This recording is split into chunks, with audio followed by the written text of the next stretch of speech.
Open Your Eyes is brought to you by the Belize Bank, our country, your bank, and Smart, bringing people together.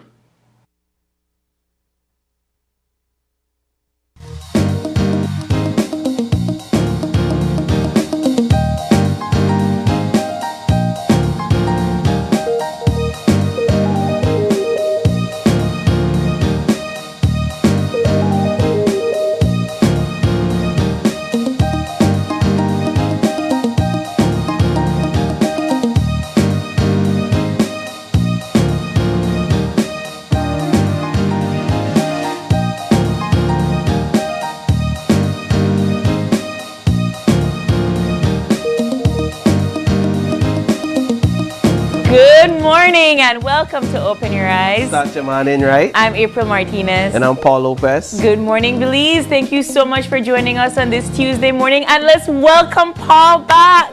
Yay! It's good to be back. It's good to be back, April. It's wonderful to have you. How do you feel?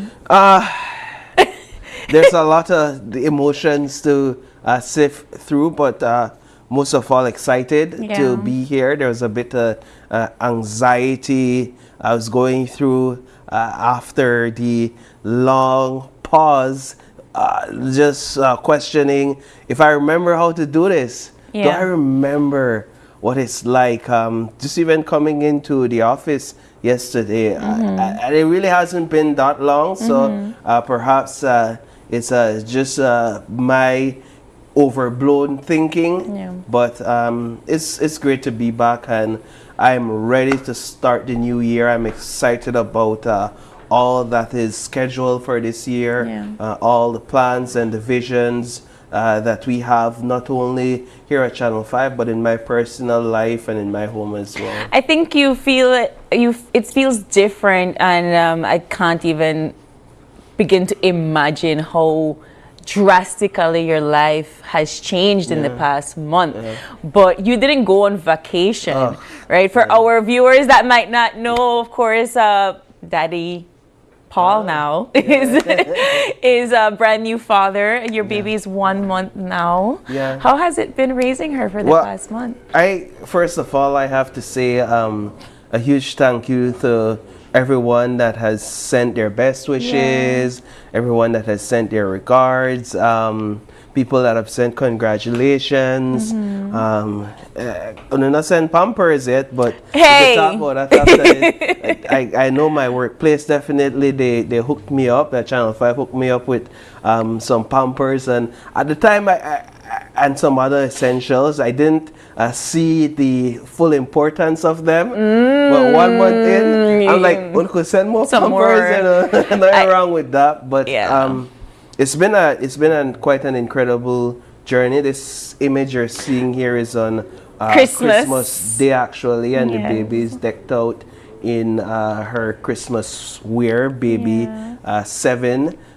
It's 1 month, so she's currently in that stage where she sleeps some, she wakes up some, and as I was sharing earlier, sometimes she picks the most inconvenient times to be up. Inconvenient for you, Paul. Inconvenient for all of us. She's having a wonderful time. So we have to have some very serious conversations in the morning about like about what is day and what is night, and she just smiles like, I don't care. Exactly. I'm just gonna be up, but she's so precious. Yeah, so this is like 1 weekend. What do you call that face? That's my face because, well, she's sleeping with a smile. Yes. And I'm there like I can't even get a break to take a nap, because as soon as I lay my head, you want to wake up. And so that's the face I make, but that she's there happy. Can I ask you a very important question? Yeah. Like, how does it feel? Oh, look, she has that's the Channel 5. Okay, guys, when Paul posted up that next picture, I was like, and where is her onesie? And he's like, she takes several pictures with that onesie already. But I think my question is more along the lines of, like you said, that, you know, she's there happily sleeping, you haven't slept, but I wonder then, how does it feel now? Like, it's no longer about you or Amber. No. It's all about her and making sure that you have a new human to. You guys are raising a person. We are. How does that feel? That reality hit me the day we played that game. That right? game, yeah. And it's like, all right, yeah, this is a little person. This is a person. This is a human. It's honestly, it's a joy. It gives us something to invest in. This is what we wanted, right? And so this is what we have, and it gives us something to invest in. So is that a his, hers, and babies? Yes, drink? we're actually Love in it. Belmopan. Love it. I will. Yeah, I saw Formosa. Yeah, you have a Belgium frap, which is yours, which is mine. Yes. You have one of those butterfly PT, and then which is Amber's, and then baby's. She has her bottle. So I love it. It's been great, and just again, thanks to everybody that has been supporting, especially my family. On both sides, they've been there. We're young, we are inexperienced in this, but there's just something God-given that kind of puts you in a space where you're able to do it and get it done. And Sabrina and others always reminds me that you're not the first to do this, and you won't be the last. And I'm like, you know what? There's nothing necessarily unique about what I'm going through, except for the fact the uniqueness of the child itself. I think that people always like say, well, from what I've heard, you can read all the books in the world, you can have all the Pampers in the world and be extra prepared, but when the moment comes, that is when your instincts take full flight and everything just happens, right? So what I should have done from the start is document how much Pampers we go through per week, because we're out there. It's the one thing that every new parent tells you: you're not prepared with Pampers ever. But Paul, it's good to have you here. We hope that you bring her to visit your Channel 5 family at some point. Yeah. But congratulations to you and Amber. And thank you. I mean, we'll be watching you raise this baby, and of course, whatever help you need and whatever help she needs and guidance, you have an entire family behind you to support you. Don't just say that, because Listen, it's on TV. Everybody heard it, and then Paul call and be like, "April, with that open. Help! I need a babysitter." Like, all right, cool. Nice. But just welcoming Paul back. Let's get into our What's Buzzing conversation for our Tuesday morning.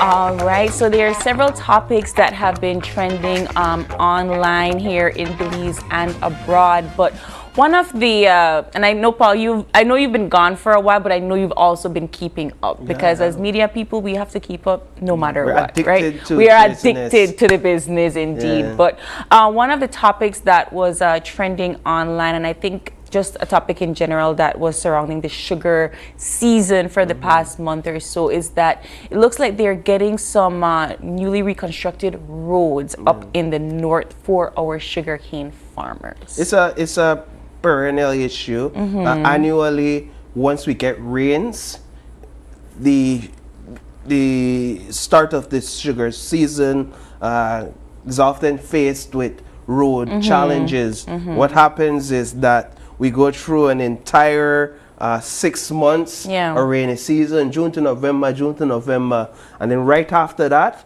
the crop starts, which is in December, a month after that. And a lot of times, these roads have been beaten and battered by those rains. And then the heavy trucks come. Exactly. Farmers have to take their trucks in and out to tend to their crops, etc. So by the time the crop is ready, you would hope that the sun would be out, but and that these roads would dry, and that if there's repairs, minor or major, that needs to be done, it's done. In this case, however, as we saw in December, we got a lot more rain. We got a lot of rain. So the attempts to repair these roads in time for the crop season, based on what we've understood, failed because of those rains. But it's not an excuse, because the crop needs to get on the way. And the mill can't stop. The mill can't stop. These canes need to be delivered. And this is where leadership comes into play. And this is where what's the solution? How do we find a solution? And so you have these farmers now come out to say, hey, we need some assistance with getting these roads repaired so that we could deliver our cane, our sugar cane. And one of the things that the chief engineer at MIDH mentioned last night is that you have over 200 miles of roadways in the Corozal district and over 300 miles of roadway in the Orange Walk district. And their budget does not necessarily cover road repairs for that expanse or that amount of roadways. And so then you're presented with another challenge, finances to get these road works done. However, the good news is that yesterday when we got on the ground, we found out that in fact repairs have already begun, and perhaps in part it's due to relief where the rain is concerned, some relief there. Yesterday also we aired a story where the Minister of MIDH, Minister Julius Espat, at an event Friday, basically spoke to the same issue of finances where roads are concerned. He mentioned that he feels not only for those residents up north and those farmers up north, but for citizens across the country, especially in rural communities that have been beating down their doors saying, we need our roads fixed, we need our road repairs. However, the budget simply isn't there. And that's something that perhaps voters should even begin to consider and think about when they're headed to cast their ballots at the general election that's upcoming. How will my representative deal with this issue moving forward, or will it remain status quo? And I also think that and speaking of just finances and not just in the road construction and so forth, Paul, but we are moving into a new fiscal year in April, I believe. And we, as citizens, I don't know how much we pay attention to when they're reading out the budget, right? And how much money is being allocated for to what. And it's aired everywhere for us to listen and to pay keen attention to, and that also should sway you in how you vote as well, and what is it that you're asking your area representatives for, your ministers for, because like you rightfully mentioned, Paul, if the budget for my tax dollars isn't there to fix this, which if I'm a farmer I think is so important to me, then where is my tax dollars going? And then you kind of start to have these different conversations that I think really and truly benefit the general public when we speak aloud to it. And of course we did have the Prime Minister John Bersenio yesterday on the couch, and he did speak to some of the challenges. He did speak to some of the accomplishments and achievements and so forth, but they've been in office for 4 years. They've not called elections yet. So this is taking this opportunity to really pay attention to where your monies are being going as citizens, and what we can ask our ministers for. But we're going to keep an eye on this particular topic. There's always something when it comes to sugar season. Last year when they signed the agreement and they said, okay, they're going to start the crop, we're not going to have any issues with the sugarcane farmers and the mill and so forth, we're like, yes.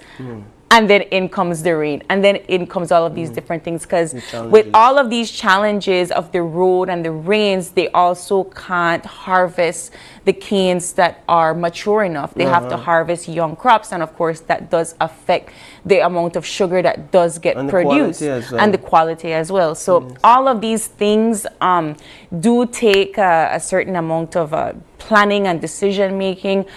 There was even conversations in this news piece that talked about sustainable farming and how we can, get in that plan so that we don't have to really worry so much about road conditions and climate change. But that's also another conversation. Yeah, the good news is the roads are being repaired. They are being repaired, and we'll see more about it as the season progresses, Paul. But speaking of roads, you have an update on the Philip Golson Highway. Yeah, more so by way of an announcement. I saw the Ministry of Infrastructure Development and Housing again seems that though they say their budget is tight, they're getting some stuff done. But a notice was issued over the last 24 hours, I believe, informing residents along the Philip Bolson Highway and commuters that road works will begin for the upgrade of that portion of the road. I believe it's from expansion from mile 8 to mile 24.5. Yeah. So that's approximately, if my math serves me well, 16 miles thereabouts, 16.5 miles give or take.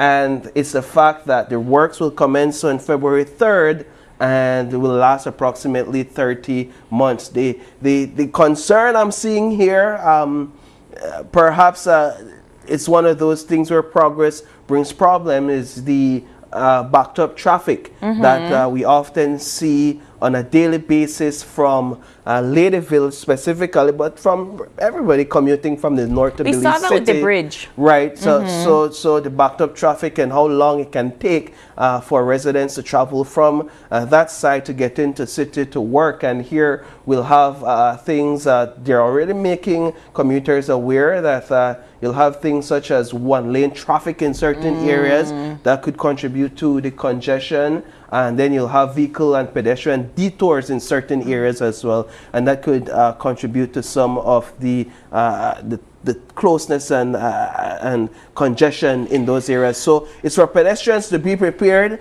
and to get ready for some of the headache.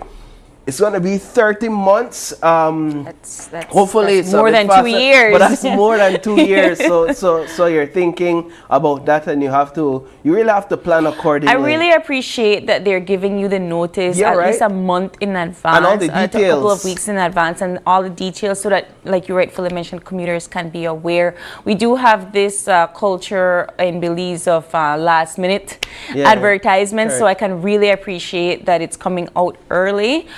So that commuters can be aware. It does commence on the 3rd of February, like the notice rightfully mentions. But this is now your time, if you are somebody that commutes on a daily basis into Belize City for work and so forth, to start to think of different ways. You know, you might have to get up earlier now. You might have to perhaps take a detour through the John Smith Road if that is a possibility for you. But it's just a way for you to plan and prepare yourselves. So, you know, we're going to be seeing that action starting the 3rd of February. And this is another topic that's happening outside of Belize, Paul. We did cover the drastic fires that were taking place in California last week, and they're still trying to get everything contained. We saw a lot of persons losing their homes and so forth.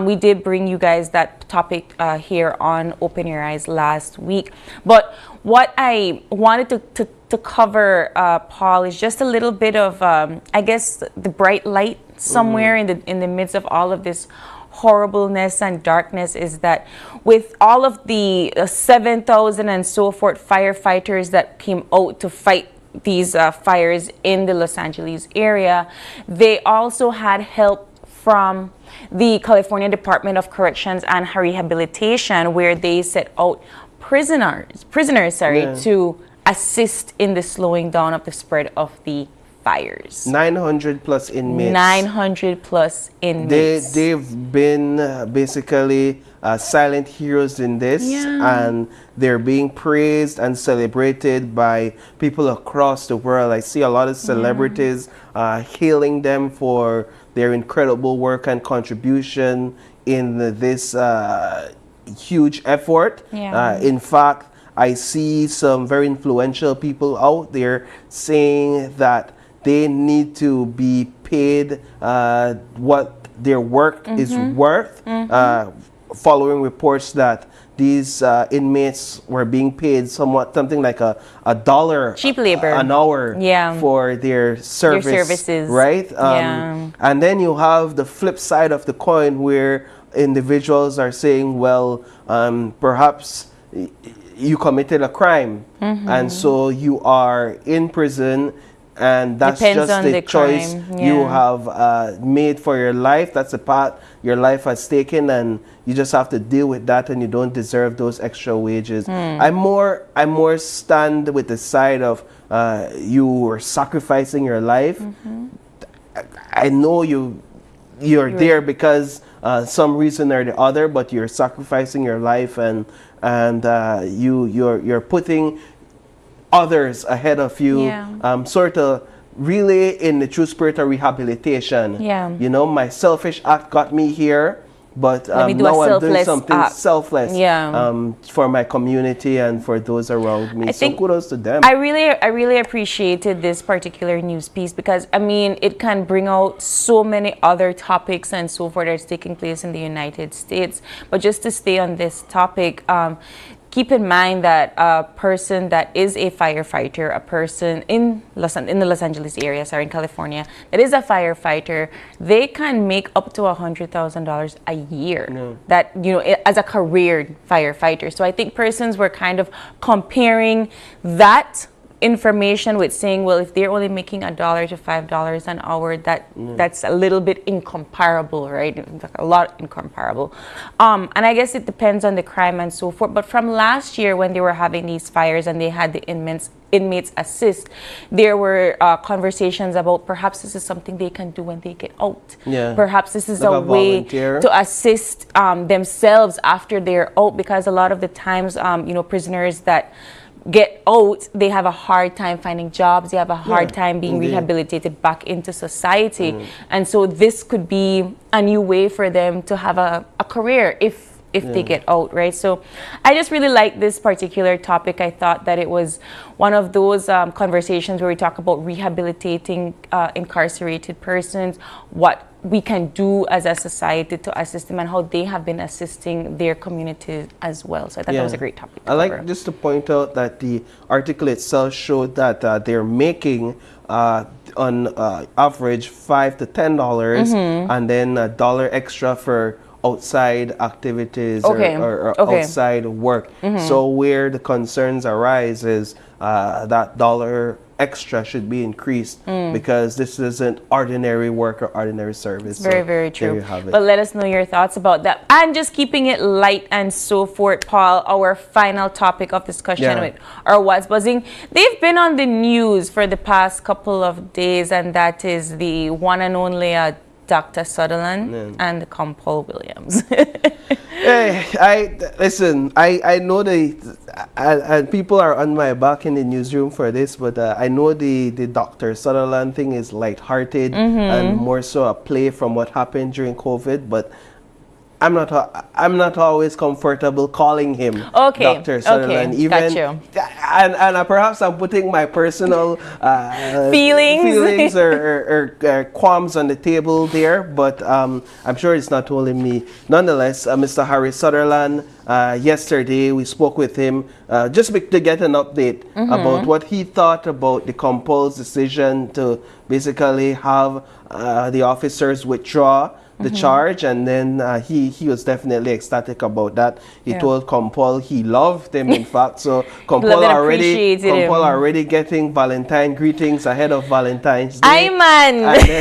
And then of course, Compol explaining that this law is in place more so for if you try carry a fridge. Disrupting traffic. If you man you carry a fridge or a chest of drawer or the long piece of lumber on a bike, that's more destructive than carrying a 5-gallon bottle. I found this news item so interesting for two reasons. One, I didn't know that law existed, and I had to brush up and figure that out. But the second one was I've lived in countries where biking is like the main way of getting from point A to point B, and I have literally moved my entire life on a bicycle, you know. So when I saw this, I was very confused. I said, also, if I decide to drag my suitcase on my bicycle, I could get stopped and I could get charged for something. That was very strange to me. So I mean, I'm very glad that we're having this conversation about traffic disruption and so forth, because that's the point of the law, right? That you don't want to disrupt traffic. But in all the conclusion of this particular story is that he has, you know, He's not been charged. We're going to keep looking at this particular law closely. I guess it's also an opportunity for not just persons in law enforcement, but us as citizens as well to take a closer look at what is in the law books and what is in our Constitution. You would be surprised. I didn't know there was a dog law. There's also like a whole bunch of other laws. I went back and I had to refresh my memory because I thought it was interesting that something like this exists. But it has a happy ending. It does. It does. And just speaking of happy endings and so forth, we'd like to bring you some motivation on this beautiful Tuesday morning with our eye opener. In fact, what we're going to do right now, April, not to jump the gun, no problem. We're going to go over to our weather first, right? And so let's jump into our weather update for this morning from our folks at the National Met Service.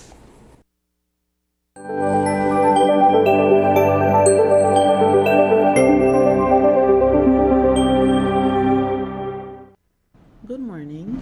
Mainly fair weather prevails over the country. The 24-hour forecast. Skies will be cloudy at times today and then partly cloudy tonight with isolated showers or periods of light to moderate rain developing. Slightly more is expected over the north and some central areas today and then over the south tonight. High temperatures for today will reach around 83 degrees Fahrenheit along the coast, 86 degrees Fahrenheit inland, and 76 degrees Fahrenheit in the mountains. For tonight, low temperatures will reach around 76 degrees Fahrenheit along the coast, 69 degrees Fahrenheit inland, and 65 degrees Fahrenheit in the hills. Winds over the open sea will be from the east to northeast at 5 to 15 knots, and sea conditions will be light chop. And then high tides occur at 11 o'clock this morning, and then again at 10:17 tonight. Low tides at 3:57 this evening, and then at 5:37 tomorrow morning. The moon will set at 7:09 this morning and rise at 6:33 this evening. Sunrise is at 6:26 this morning and sunset at 5:37 this evening. The extended forecast. Skies will be cloudy at times, with a few showers or periods of rain occurring around the country on Wednesday, which will then become isolated by Wednesday night. And in the sargassum update, latest satellite imagery suggests that there is a slight increase in sargassum in the area. However, chances of sargassum affecting beaches and any potential impacts remain low.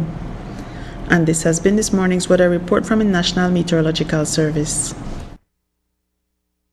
All right, we want to say a big thank you to our friends over at the National Meteorological Service for that weather update. But moving into our show lineup for this morning, Paul, our first and our second conversation is going to be with the Minister of the Tourism and Diaspora Relations, Honorable Anthony Mahler. He's going to be in to share the strategies of the Ministry of Tourism, plans to take into 2025 after seeing a record number of travel in 2024. So that's a two-part conversation. That's a two-part conversation. And then in our third and final conversation, we'll be discussing the life and legacy of none other than the Right Honorable George Kill Price and how his vision has shaped the country of Belize. Tomorrow is George Price Day. Tomorrow is a holiday. It's a holiday. Wow. Woo. That in the week holiday thing really gets me sometimes, but I don't mind. You don't mind? No, you don't mind. You can sleep a little this time. Right. But we got to take a quick break. And when we come back, we're going to have Minister Mahler come in to talk about 2025 strategies for tourism. You don't want to miss that conversation. We'll be right back.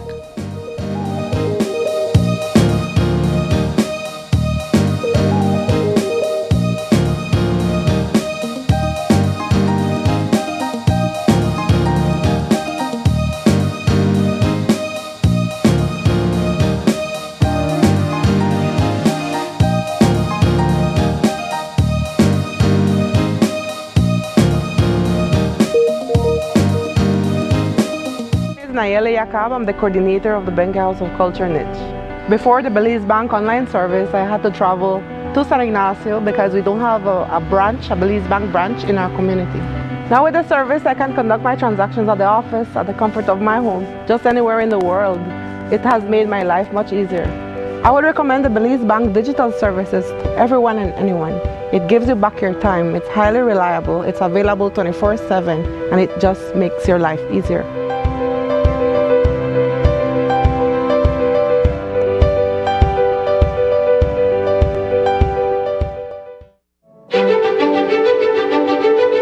Technology is ubiquitous, and it's transforming how, when, and where we work. Fulltech Systems is placing award-winning devices in the hands of information workers, allowing them to work without compromise in a world without wires, to innovate, create, and to maximize productivity anytime, anywhere, satisfying the needs of the desk-centric remote and field worker and every other worker in between. We are providing the industry's best devices to businesses going through the process of digital transformation. Partner with us today to provide the solutions that will allow your employees to work effectively and efficiently to enhance your customers' experience.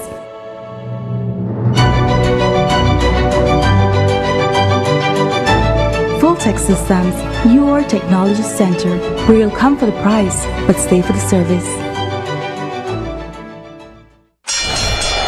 Ladies and gentlemen, this is what you've been waiting for.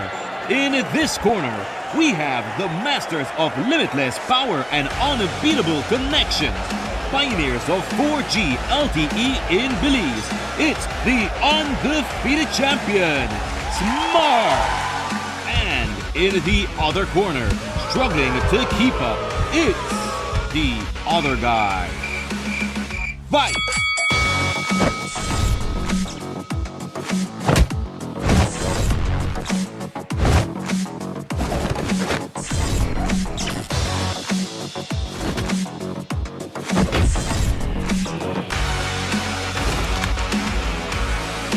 Tired of getting blow after blow from a plan with the other guys? It's time to tap out and join the winning postpaid plan provider. Smart's postpaid plans are a total knockout to the competition, and they have once again powered up their postpaid plans. Sign up for one of Smart's boosted postpaid power plans today and experience the victory of superior service. Smart, bringing people together. Unwrap the joy of crystal clear picture and sound from Iowa, the brand that offers you affordability and exceptional quality. Iowa has a wide range of exceptional products to choose from, such as TVs, speakers, headphones, home appliances, and much more at affordable prices that won't break the bank. Enhance your audio-visual entertainment experience with Iowa, and for your convenience, parts are readily available in country for hassle-free maintenance. You can find Iowa products at your local electronics store countrywide. Choose Iowa, the best in home entertainment and household appliances.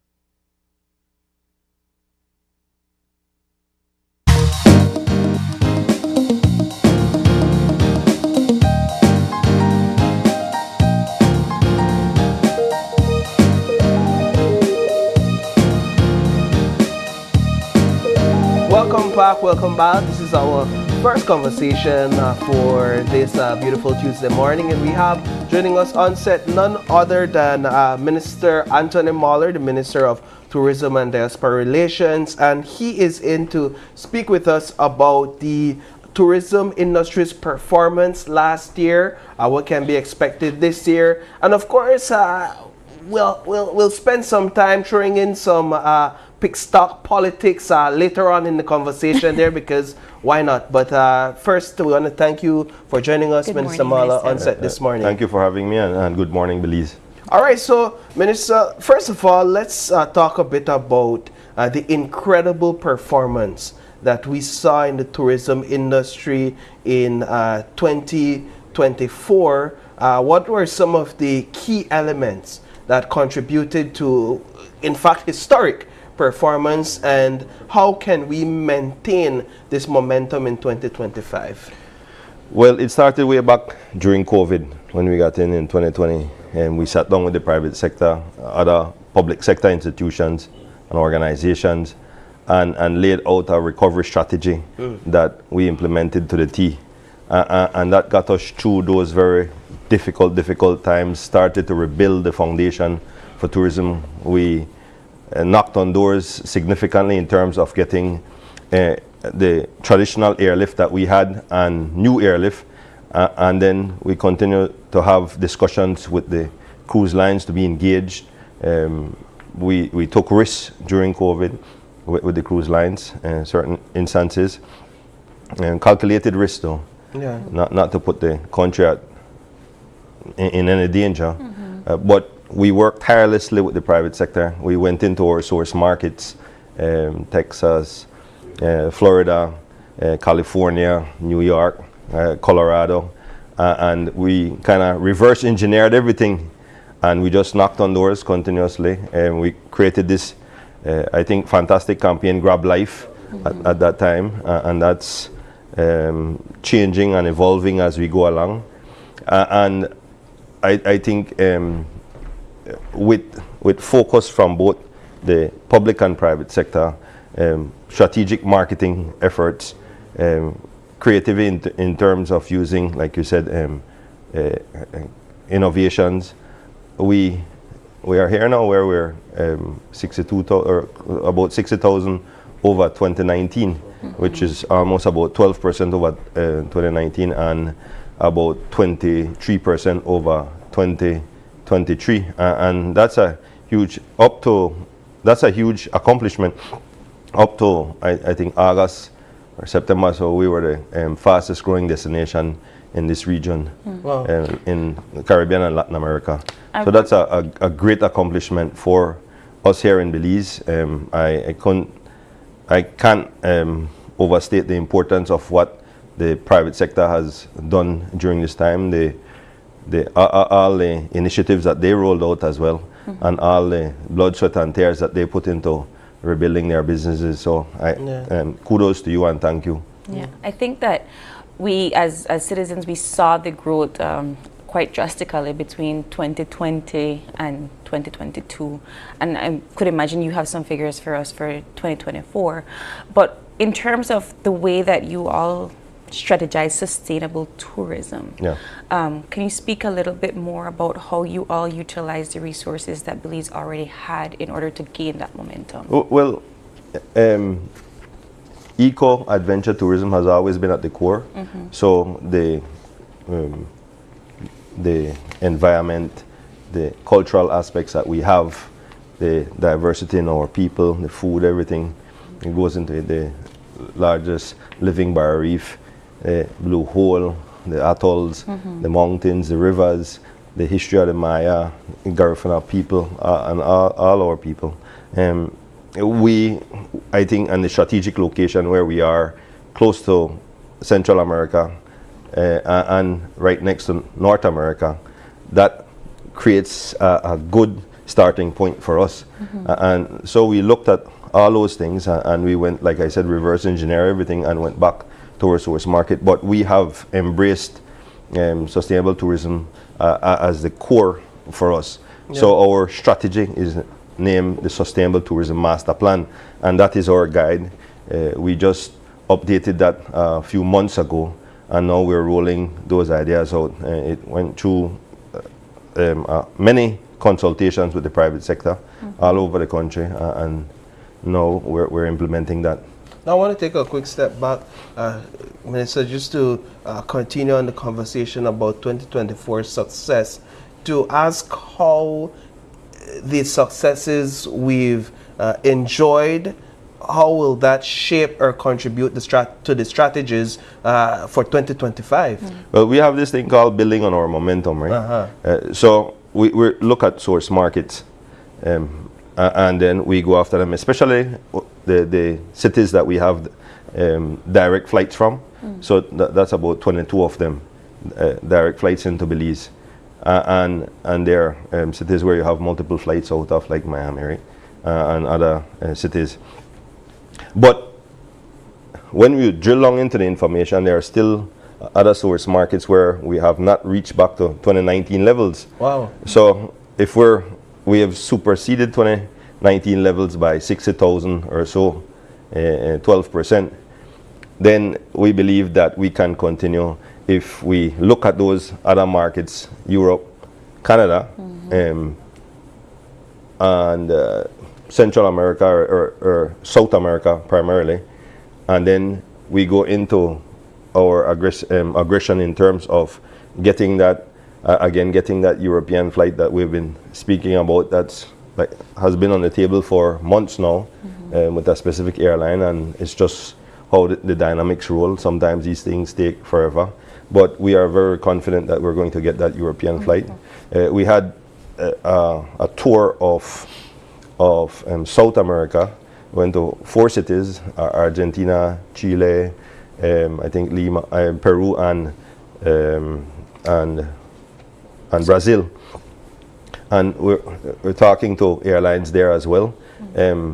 They're looking for new and exciting destinations in the Caribbean. Right? So we fit that bill, being Caribbean and Central America. Right? And so the conversations were great. To be honest, better than many that we've been through and that we've gotten flights out of. And so there's an excitement about Belize. We continue the education. I did a massive press conference and stuff in Brazil, in Sao Paulo. Hundreds of writers, travel trade people were there and educating themselves about Belize. And that's important for us. No? So, like I always say, what the private sector does, what you guys do when you go out and represent Belize, wherever you go, the robotics club at BES, a football team, a basketball team, or volleyball team, wherever they go, and you hear Belize, that is helping us even shine. So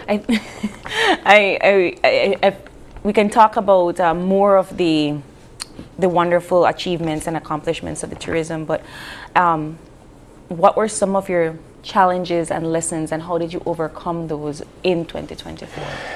Well, I have to be careful how I say this, because I don't want to be seen as being overcritical. But the main challenges were not from a marketing standpoint, but the infrastructure that's supporting the industry. So starting from the airport, transportation, the infrastructure in San Pedro and Kikaka, in terms of light, water in Placencia, that has been rectified already. Good work by BWS. The basic infrastructure, safety and security for the industry, that is crucial. So those basic fundamentals still need vast improvement for us to reach our full potential. I think when we get those things in place, next level. So what are we looking at in terms of making those adjustments to a certain degree in 2025 to ensure the sustainable growth? Well, we work well with MIDH, Minister Espat and CEO Espat. So we work well with them. They have a good understanding of what the industry needs, but just we have limited resources, so we have to pick and choose the battles at certain times, right? And so we have a plan with them that we want to do. There's a plan for North and Burgess that we're working on, a master plan that's almost complete, if not completed, and we want to start there. But like I said, these things take massive amount of money and time. The rains haven't helped in terms of just being constant for the last few months.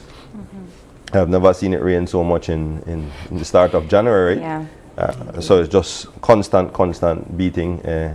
But that is the main issue for us then. How are you all tackling the large influx of tourists that come into Belize during our high season? I asked this in particular with the issue at the airport. We had substantial amount of tourists that come in. You know, with progress brings problems. How are we tackling this? Well, there's an expansion program for the airport that's ongoing right now. They're building a new taxiway. They're building a new apron. They're building new terminal buildings.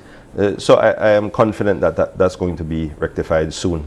But if you travel on a weekend, you go to Miami, Houston, I've said this before.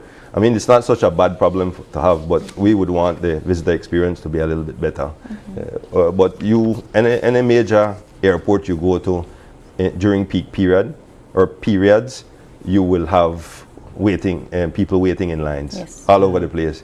You got a Starbucks and line all around the corner. You go. Worse. And we don't want no Starbucks, I believe. No, we don't. We do actually. No, we I don't. want a I'm Starbucks good. in Belize. Got to Tomal. Minister, one of the things, what I'm hearing you say that even while we're enjoying this success, there's still work to be done. A lot. And there's still growth to be had. And I appreciate that honesty, which shows that the potential is great. What I want to ask is, how does Belize stand out in a very competitive global tourism market? And what can you and your ministry do in the future to maintain that edge? Well, like I said a few minutes ago, we're strategically located to a big travel market, which is North America. And then we believe that there's untapped potential in South America and Central America. In fact, we re-strategized for Mexico. And we've seen the numbers in 2024 double for Mexican tourists coming into Belize. So the same thing we did with Atlanta. When I go around, all around the world, I see a lot of Black Americans traveling.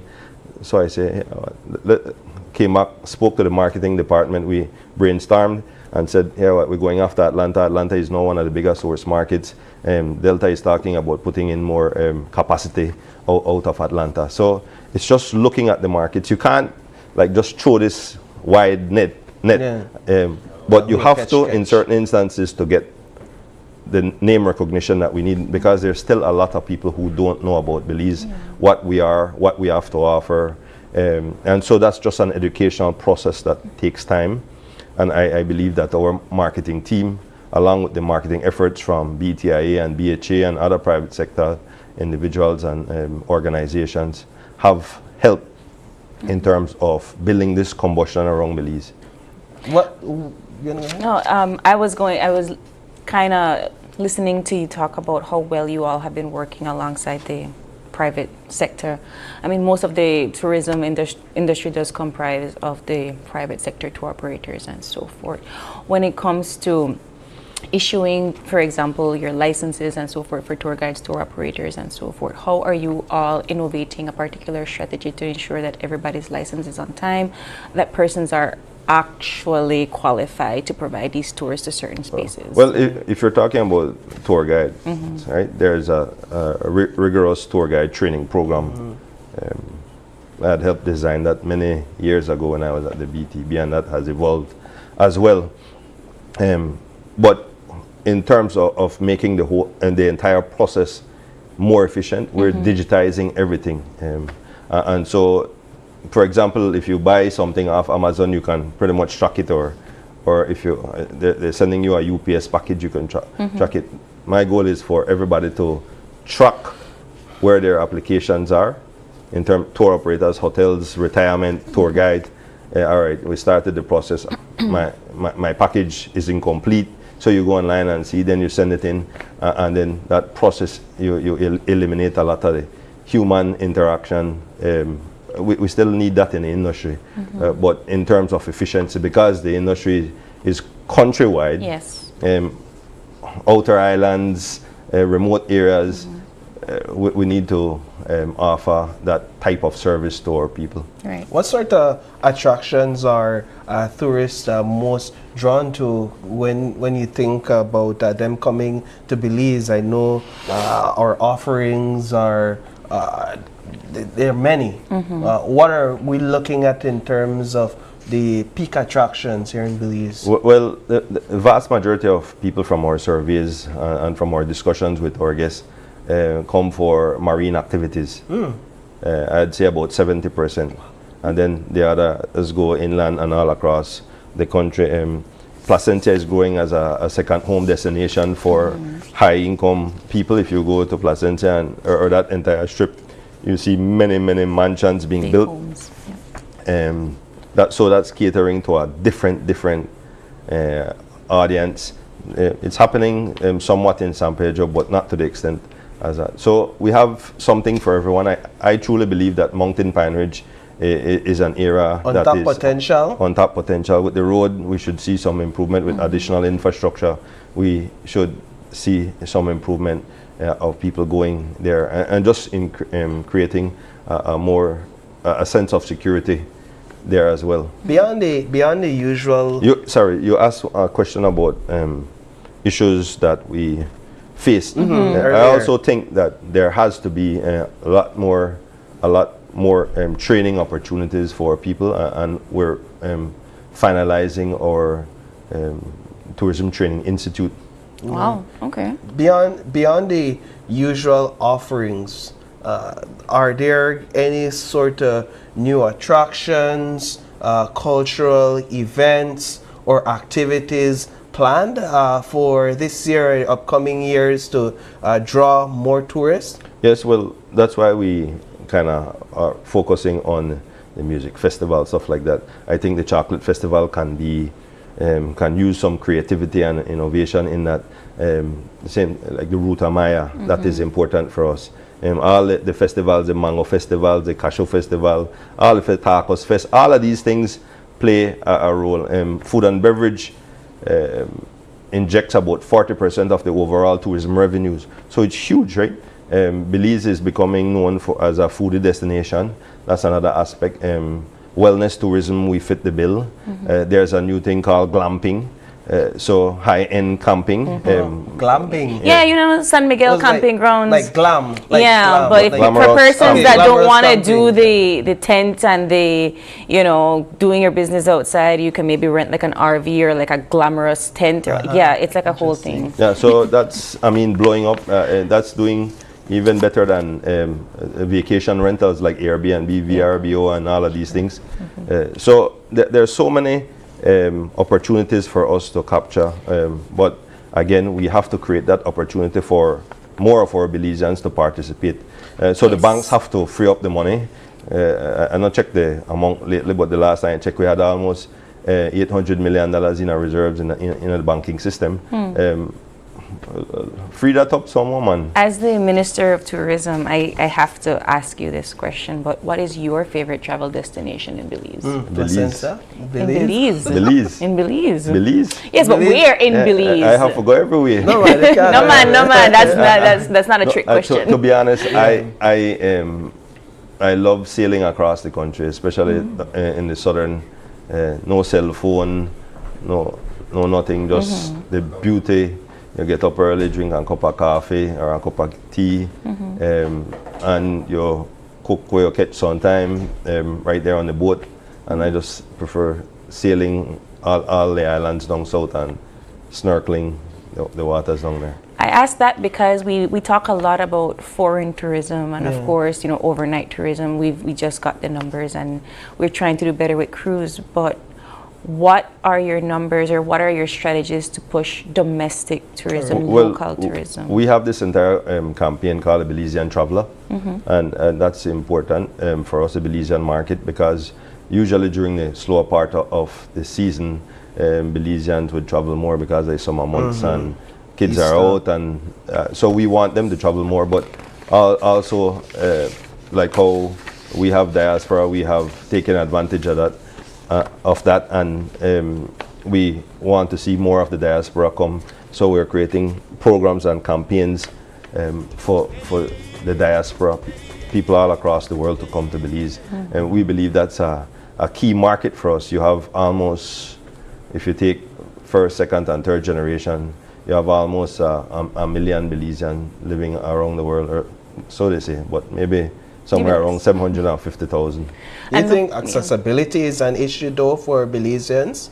No, because the vast majority of Belizeans live in the United States. LA, we have flights. We just started a new flight from San Francisco.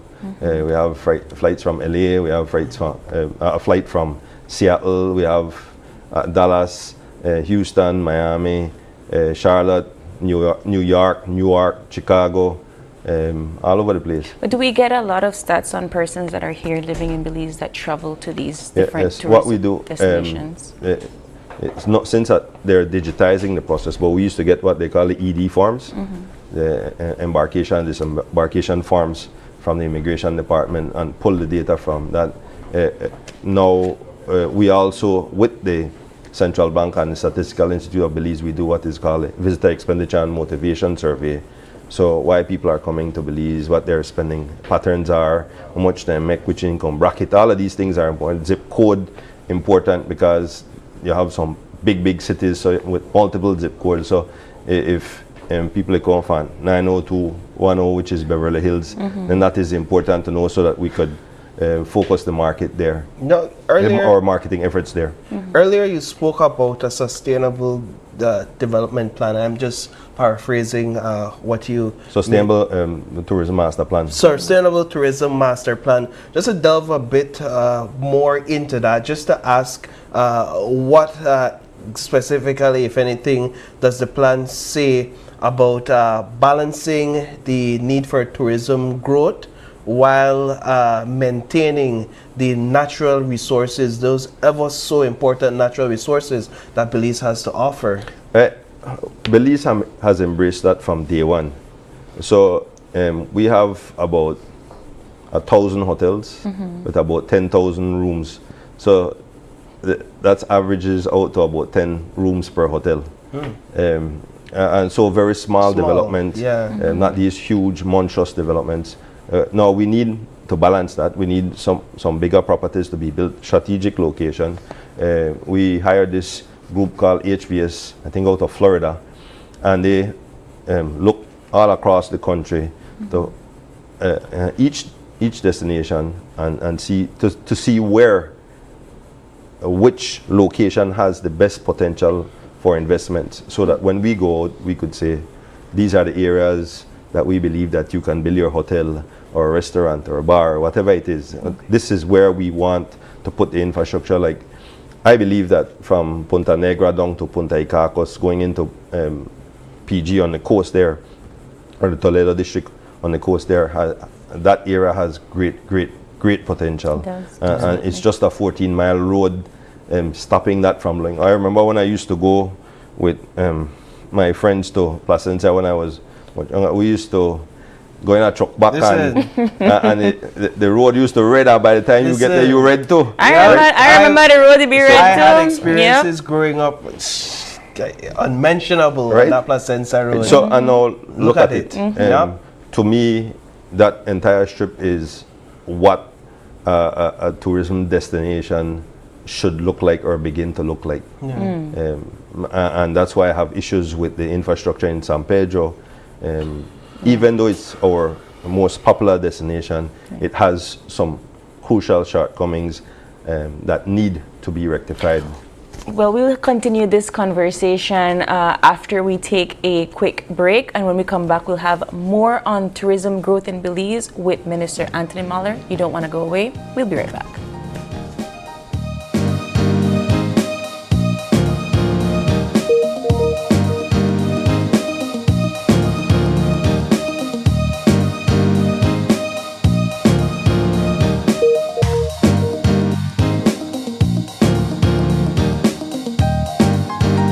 Let's take a journey through the core functions of the Social Security Board. It all starts with registering as an insured person, employer, or self-employed individual. Sign up for a portal account to manage your Social Security information online. Just provide accurate information and click Create. This will give you access to a range of services and benefits. Next, your contribution, along with investments and other income, are collected and distributed into 3 funds. This ensures that the SSB fund is securely utilized to support various benefit programs. The SSB is committed to providing essential benefits such as sickness, maternity, injury, and pension. These benefits are paid out to eligible individuals as a part of the Social Security coverage. We help you navigate through life's challenges with financial security. Annual surplus accumulates to grow the fund each year. This surplus is invested into various industries, contributing to the growth and development of our nation.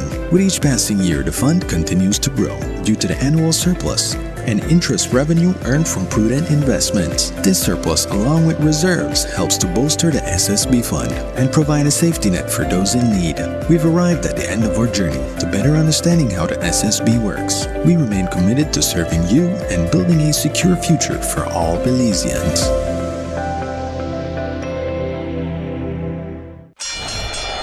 Ladies and gentlemen, this is what you've been waiting for. In this corner, we have the masters of limitless power and unbeatable connections. Pioneers of 4G LTE in Belize. It's the undefeated champion, Smart. And in the other corner, struggling to keep up, it's the other guy. Fight!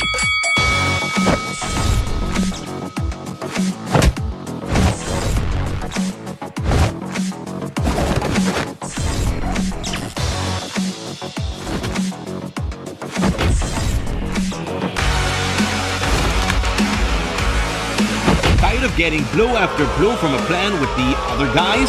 It's time to tap out and join the winning postpaid plan provider.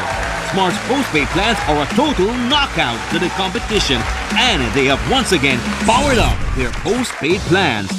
Sign up for one of Smart's boosted postpaid power plans today and experience the victory of superior service. Smart, bringing people together. Coming up, these chefs and mixologists produce their creative best for their biggest party yet. This steel band has been making a difference for over 40 years. An island filled with beauty, a vibrant culture, and an iconic natural attraction. Now, where can this be? It's all next on this station.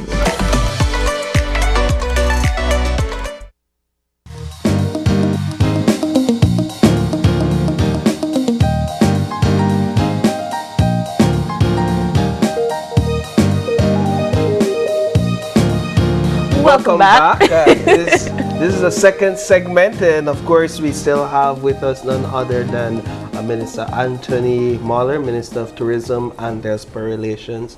Minister, I want to jump into a bit of conversation on ports, because while we're seeing those huge overnight numbers, you would agree that there is a great deal of work that needs to be done still where cruise tourism is concerned. What are we looking at for 2025 where ports are concerned? And is this something where your hands are locked and your mind is still kind of boggled as to how we solve this problem? The mind isn't boggled, but the situation can be locked. So the cruise lines have built much bigger ships. I went on for a meeting for Ministers of Tourism in December on the Icon of the Seas. Magnificent ship with visitors or guests and crew. You're talking about 10,000 people, not that bigger than some villages that Belize, right? Many. So the tendering situation cannot accommodate that. Yeah. Here in Belize, right? Here in Belize. Yeah. So either they go down to Harvest Key or they come to the Belize district. The Belize district does about 75% of the traffic. Harvest Key does the rest. Only Norwegian goes there. In certain instances, we would allow another ship to go there. We've talked to Norwegian for them to do trips back to Belize City and multiple day here in Belize. So Belize City, Harvest Key, Belize City, and they go out. So we're working on that part in terms of building the numbers here back in Belize City and in the country. But it is all dependent on having a docking facility. Stake Bank, if completed, can be a short-term to medium-term fix. And then we're looking at other locations across the Belize district for site. But the Port of Belize seems to be a very good location for the cruise lines, many of the cruise lines. How do you, Now, there are certain dynamics that have happened around us. For example, Mexico introduced a $42 tax. They have deferred it or delayed it for a while. So the information that we have is it's going to be implemented in July. That's the lead time that they've given to the cruise lines. That's a tremendous increase. And that's a good benchmark for us because we can play from where it is right now. I think the 7 US here in Belize and 10 in Harvest Key. And we can go, because there was a head tax already and taxes already So I think their tax would be somewhere around $60 or $70 US per person, which is huge compared to 7, right? Cruise lines are frustrated at that. They don't get that the quality of experience that they get here in Belize, anywhere in Mexico, anywhere or in the Western Caribbean. They don't have the diversity, the accessibility. And so if we get that port, I believe that we can scale up significantly within a year or so. The other thing that has happened is Royal Caribbean has bought out that port facility in Mahawal. So they have exclusivity there. No, so Carnival, Norwegian, MSC, all the other cruise lines are, I say, well, we have to look at other destinations potentially to move our ships.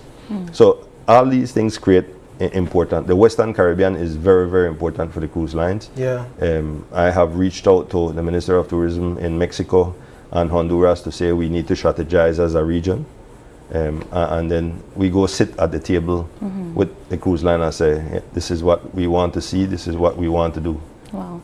How do you, if this plan comes out to fruition, how do you plan to traffic the amount of population that comes through with these cruise ships into Belize City and into Harvest Cape? Well, I think we have the absorptive capacity just based on our size and accessibility. So that's why we've advocated for new attractions to be built. Those things are in the master plan. We're doing the rehabilitation center where people can go to in Gales Point. That's a quick trip out there now. There are other things that you can access now with the improvement of roads, the improvement of tenders, hopefully with the improvement of buses, that Belize is big enough to absorb that. On port, we've heard, you mentioned Stake Bank, Port of Belize as well, which is now under the control of the government. And then we also had talks last year and the year before about a Port Magical. Which of these is the most practical and feasible at this point where completion is concerned to fast track this process based on your observation? Well, that would be Stake Bank, if I would look at it honestly, because that's the closest to being completed. We're working on a master plan for Port of Belize, which should be completed in March. And then, but that has two components to it: cargo and cruise, and they can work together. And it's done all over the world. People who want to push their own agenda would say, "Oh, no." But it happens all over the world, and I believe that towards the middle of this year, we should have even more clarity on where we're going. With Stake Bank? With cruise. So what's your thoughts on the interest posed by this Honduran company to acquire Stake Bank, which the government has already compulsory acquired at least a portion of it? No, that's a kind of inaccurate statement. Because the government has conflating both. Because government hasn't acquired Stake Bank. It's just a piece of land. Right, exactly. That's partially. Right, because you have this island and then you have this donut ring around it that should have been a part of or I think should have been a part of the entire project, and they're not different people near, blah, blah, blah, right? In any event, your thoughts on a regional company wanting to invest in the port and complete it? Well, it's a global world. I think Elon Musk originally from South Africa, right? Now he's the richest man, and he lived in America. It's a global world. I would have preferred the Belizean to continue to develop it and have. I'm proud of that, because if you look at some of the major developments in tourism over the last 10, 20 years, primarily Belizeans, right? So Margaritaville, Naya, Grand Caribe, all of these things, Alaya, all of these things, what's happening at the Radisson right now, that's going to transform that entire area out there. That's why we've jumped on board as a partner, and we did this street beside it. We're going to do the seawall there by the lighthouse to build a little boardwalk around it. We have to go through the consultations with the city council, but I would prefer to see a lot more Belizeans involved in a larger scale in the industry. Yeah. So it is your view that Belizeans investors are benefiting from the tourism industry as much as the vast majority of the foreigners? investments in the industry overall, no? When you look at gift shops, when you look at restaurants, when you look at bars, owned by Belizeans. When you talk about community and tourism and so forth, that was going to be my next question. But before I get into that, we're talking about ports and sustainability infrastructure in Belize. There have been conversations about the Rivera project with the Tren Maya. How would Belize, one, benefit, and how would we to create a sustainable railway into the country with that? So Tren Maya will come up to Chetumal so far. The Prime Minister says he's seeing if it's going to come across the border to a certain point. But then what that does is create an opportunity for the entire north that is not so big on tourism right now. Sugar and agriculture and other things more important out there. Tourism is just on a very, very, very small scale out there. So that creates a huge opportunity for Orange Walk, Corozala, and even Outer Belize district to have meaningful opportunity for people to invest and make a decent living for themselves and their families. The same thing with down south. We have huge opportunities there, untouched areas. Now, with technology, there is a way to build out with still respecting the environment. We have a cultural desk at the Belize Tourism Board to engage that, to sustain our cultures, and we have a sustainability desk at the BTB as well to ensure that there is a constant dialogue with people in the NGO community. When issues are raised, I take them to cabinet. We have to look at these issues. Tourism is almost 50% of GDP. You can't kill the things that we sell out there. To me, one tree worth more than cutting it down, no? Yes. You always hear that. I agree with that. Or fish in the sea is better left out there rather than just throwing gill nets and trying to catch all of them, which is still happening all over the place. When we talked about international travelers and opening dialogue with the Tren Maya, and so it opens up conversations about what we're doing to bring in regional travelers from the Caribbean and Central America. We do have direct flights to like Panama and so forth, but we don't necessarily have that with the Caribbean. Are there any strategies in place to fix that? We're looking at trying to get a flight through Cayman. We've had discussion there, and through Jamaica, but that is a major issue all across the Caribbean, how easy or how difficult it is to get from one island to the next. And that's why I think the regional integration effort hasn't truly fulfilled its goals as it set out, because transportation, whether it be for cargo or for visitors, kind of difficult, no? You have to overnight many times in Miami, going and coming. Right. But again, those take time to build out. You would be surprised how many Caribbean people really don't understand what Belize is. Where Belize is. Where Belize is what we have to offer. So again, we have a lot of work. Yes. To be done.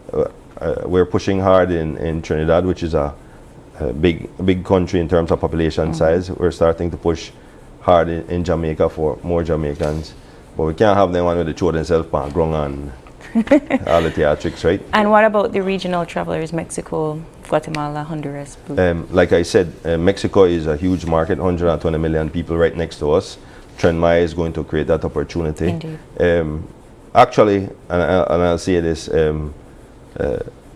we would have gotten a direct flight out of Mexico City from 2022, but the major carriers out of Mexico are considered ultra low class ultra low cost carriers, right? So, for example, Volaris or low cost carrier, right? A ticket price would be from Belize to there, probably 125 US one way. You can't have a departure fee that's 80 US. So we had the discussion about reducing the departure fee, because right now it's zero from zero, right? You have no Mexican flights coming in. You have Mexican tourists coming in different routes, but no Mexican flights coming in. So you're not getting anything in terms of departure fee on that there, right? Zero from zero. So we had recommended a certain point where they should have, that we wanted to see the departure fee reduced, but due to contractual obligations, we were unable to do so, and we missed that opportunity. So it's not always what we're not doing is what sometimes it's what we're doing and creating the hurdles for ourselves. And there's a thing called the CA4, Central America 4, and they wanted Belize to be CA5, but we can't join that because the same thing, the departure fee is set at this level. Minister, let's, for the sake of time, jump into a bit of discussion on the diaspora. First of all, to ask, in line with tourism as we transition, how is it that the diaspora contribute to promoting or contribute to promoting Belize as this world-class destination? Are there interest out there from the diaspora to engage in these types of initiatives? Well, some. There are some who really just focus on earning their living and investing and running their business, whatever it is. They're doing but there's the vast majority, I would say, want to push Belize. They're ambassadors for us, because every person they tell, oh, I come from, where is Belize? They explain what Belize they.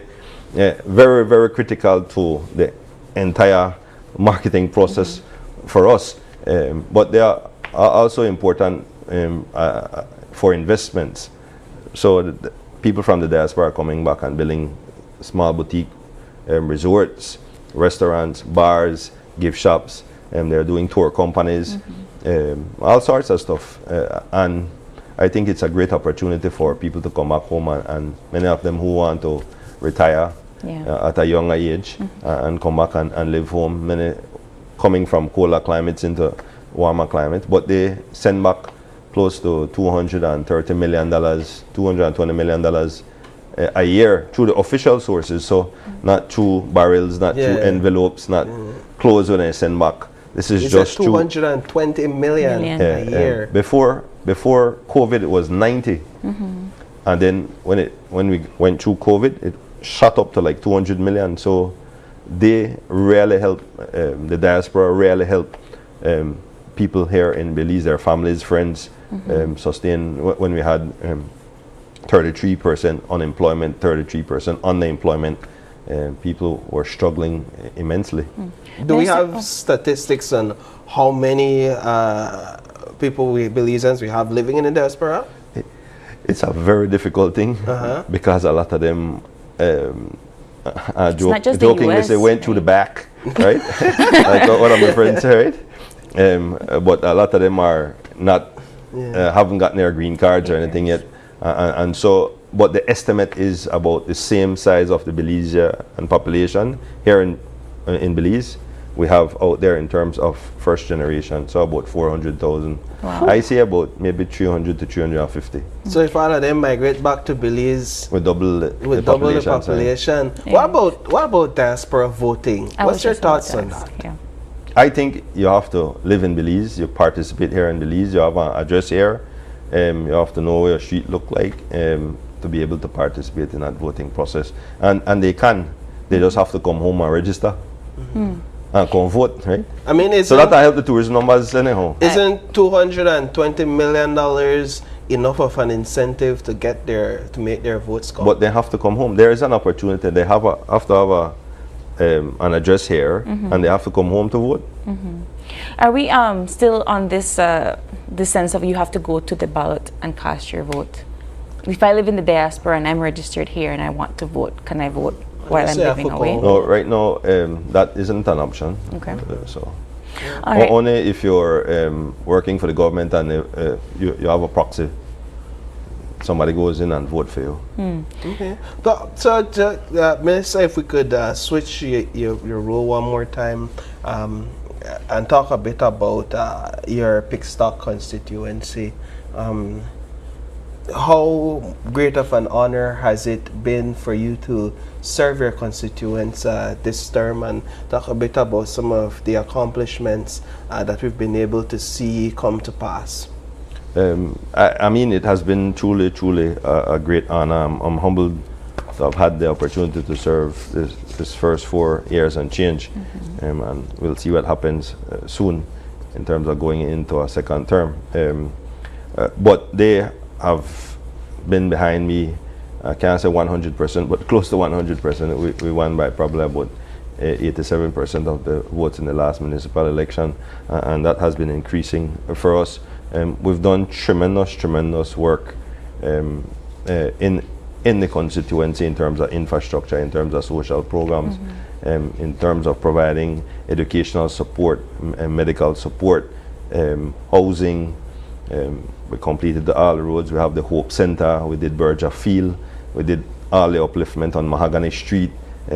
We did all the plants, or most of the plants that you see now on Central American Boulevard and other parts in the constituency.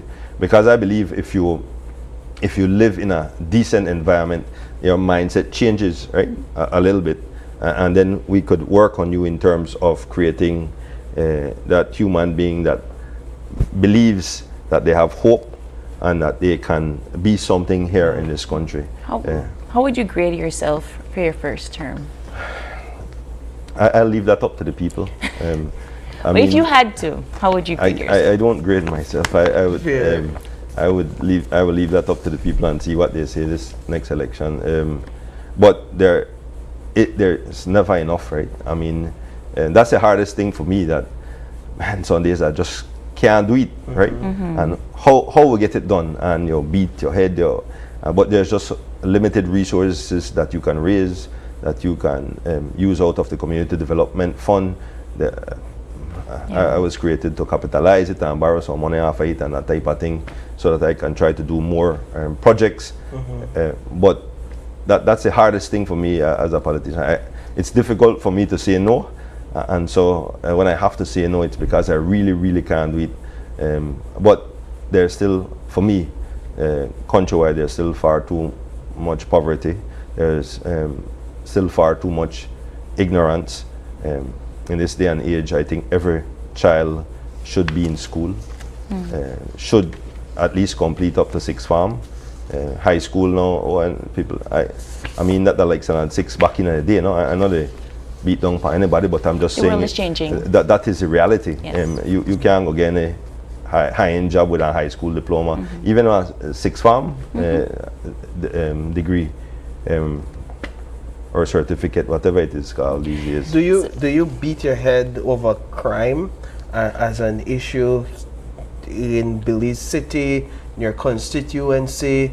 I know it's also an issue for tourism. While there are incidents that can be considered isolated, they do happen, and we reported on one just like 2 weeks ago. Yeah.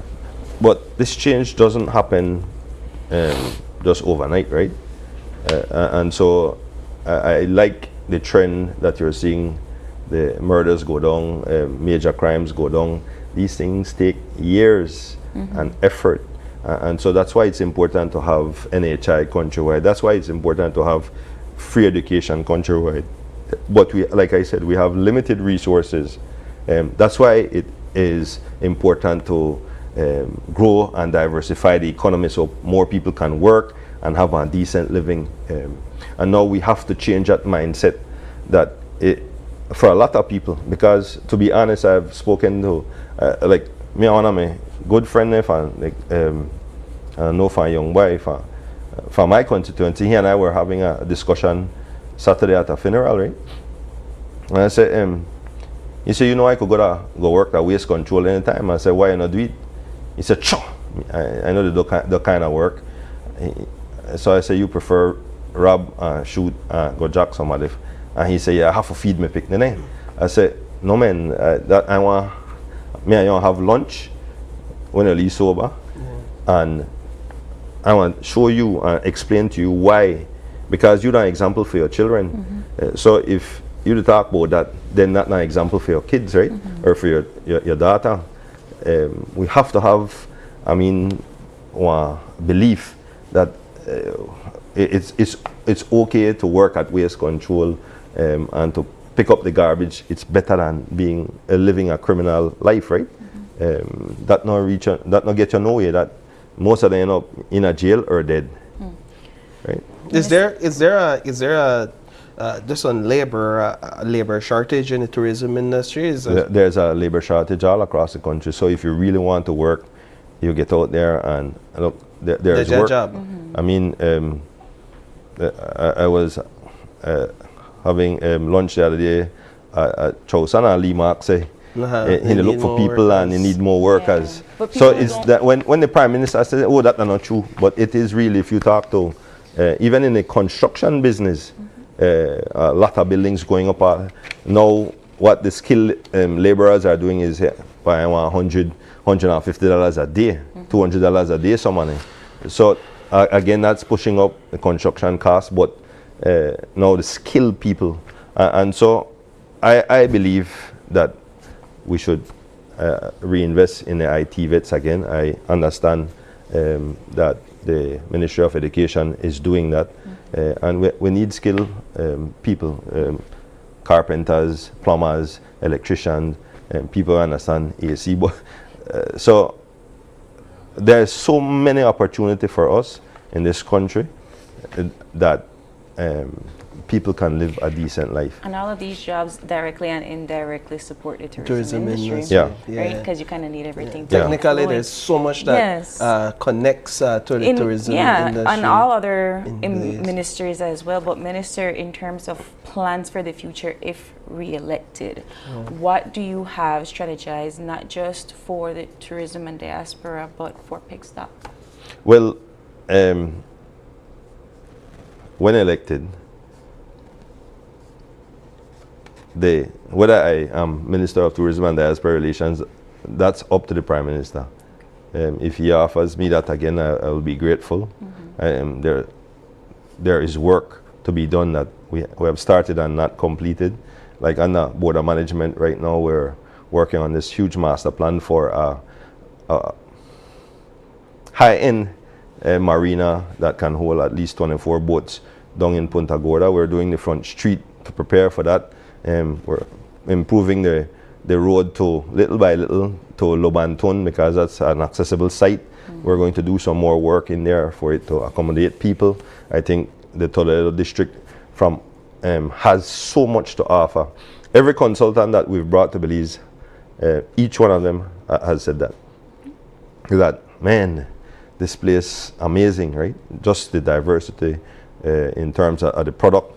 You have the offshore islands, beautiful offshore islands right there. You have the mountains there, the rivers, the dense rainforest, the Mayan people, the East Indian people, the Creole people, Garifuna people. Just like the rest of Everybody's there. Everybody's there, right? So if I'm able to serve as Minister of Tourism and Diaspora Relations with Board of Management attached to it, I will be grateful. That's up to the Prime Minister. Now my work in Pickstock is up to me and my team. I have a very solid team that guides me every day. Lash me when I need for lash, rail up when I need for rail up. But it's all with love and attention for the people in Pickstock. So my focus is going to be educational and skill programs. And so that our people are capable of finding meaningful work. A lot of people still don't have any skills to be able to go and work. They can be laborers, hard laborers, but if you improve the skills, then I think it's easier for them to find work. Educational support, housing is going to be big, and healthcare. One of my biggest expenses every month is for support for healthcare. If 33% almost of our people are afflicted with diabetes, hypertension, and these ailments, I think those things can be curbed and controlled. So social programs in terms of exercising, eating properly.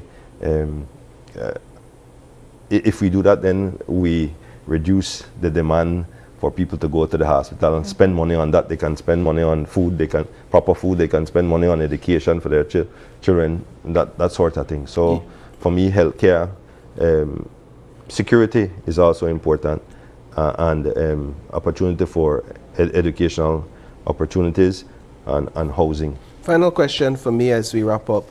You to get back into office, you'll go against in the elections, at least one opponent, Mr. Dean Samuels, former city councillor, I believe.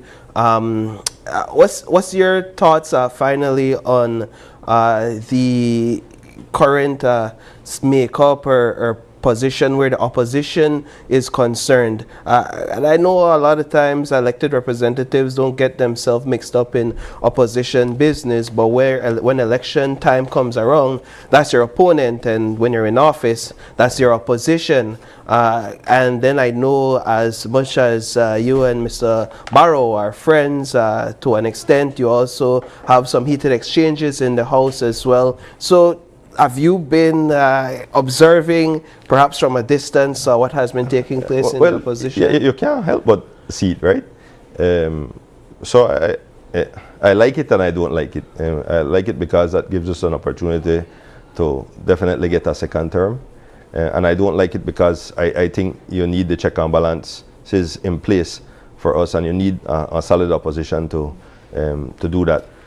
Just like you need the NGO community, you need the media, you need all the partners that we have to keep us in check. In terms of Shine and I, we cool. We have conversations and just getting an understanding of each other. In the earlier days, we never know each other like how we know each other now, but we have respectful conversations. I think that is important. It's not always about that argument or that just grandstanding in the House for create theatrics. I really don't like it, but sometimes you have to do it because things get so heated, right? I prefer going there, giving the accurate information to the Belizean public and for them to digest and they decide if what we're doing as a government is working for them or not, no? And then one Dean Samuels, your opponent, you say. I say. even really put my mind to that, no? I grew up playing basketball, football, volleyball, softball, sports. I ride bike, all kind of thing. So I'm ultra competitive. So we blow out boots in 2020. I don't want to leave more of a fight, no? So You're hoping really for a fight? Huh? You're hoping for a fight? No, I get a fight. I mean, I'm saying I would want. No, it's not going to happen. But I don't want to sound arrogant or anything, but that's the reality. I wanted the opposition or oppositions to be in fighting form, so that we could know who the real man or woman. Because when I say rising tide lifts all boat, no. So we had a tsunami in 2020, and the tide looked like even higher, no. So some people say we're going to win more. I don't know. I am focused on delivering pick stock, and then we continue to work from there. Are you one of those that wanted the election to be called from last year, or you want it here in March, February? How you sound like you know something. I would hope that you know something that we don't know. Well, when I had the PMI yesterday, a big man. He said to ask you. He said to ask you. Me? Yeah. No, man. No, I really don't know when the election is, but you could feel the momentum already starting. Yeah, so you know it's going to be called soon. Okay. In terms of tourism and so forth, what are we looking for the budget in the next fiscal year? Sorry? The budget for the next fiscal year in tourism.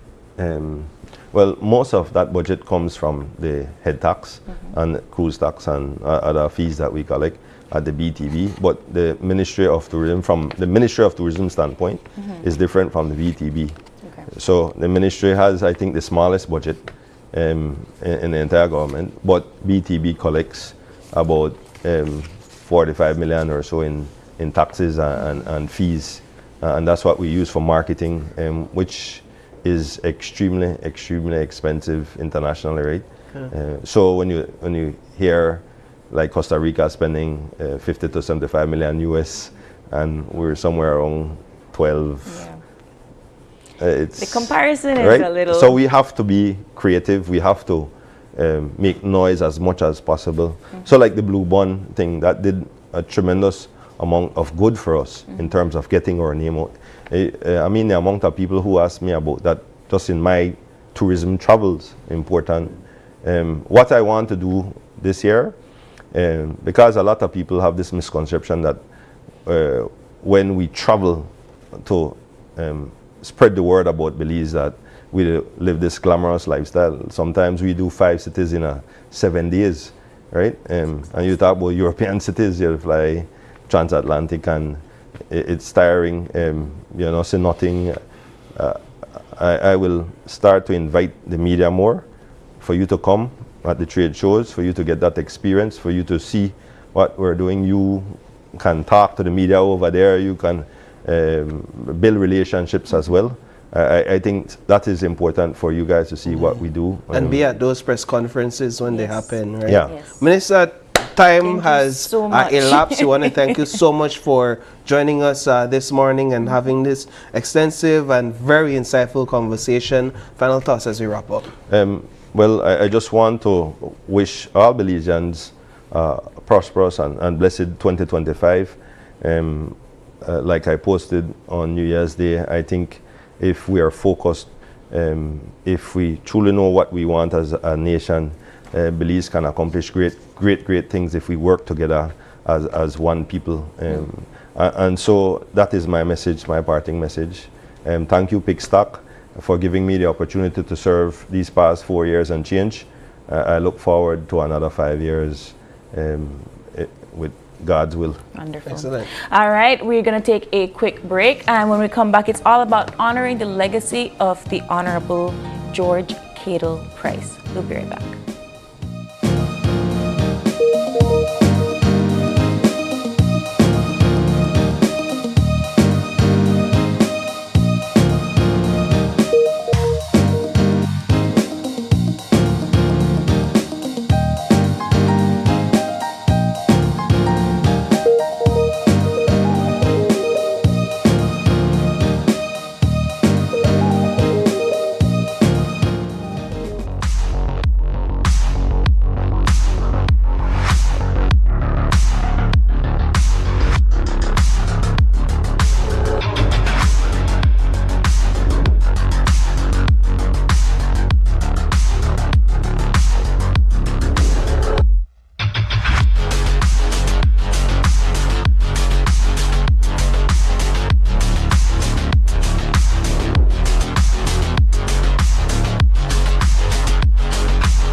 Get your body sculpted with gym equipment and accessories from Benny's.